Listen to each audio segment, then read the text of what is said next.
இதே போல இந்த செஸ் போர்டில் பார்க்கலாம். செஸ் போர்டில் பார்த்தீங்கன்னா 8 ரோ 8 காலம் இருக்கும். செஸ் போர்டை பொறுத்த வரைக்கும் 8 ரோ 8 காலம் இருக்கும். இதுக்கும் நம்ம என்ன ஃபார்முலா யூஸ் பண்ணலாம்? n into n plus 1 into 2n plus 1 by 6 இந்த ஃபார்முலா நம்ம யூஸ் பண்ணலாம். என்னுக்காக 8 இன்ட்டு 9 இன்ட்டு 2 16 1 17 பை 6 சிம்பிளிஃபை பண்ணலாங்களா? 2 6 3 9 ஓர் 2 4 2 8 நாம 12 12 இன்ட்டு 17 என்ன வரும்? 12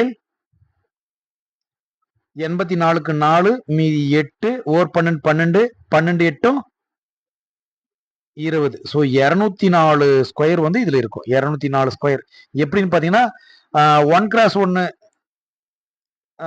எப்படின்னு அது எக்ஸ்பிளைன் பண்ற பாருங்க. 8x8 இந்த செஸ் போர்டில் 1x1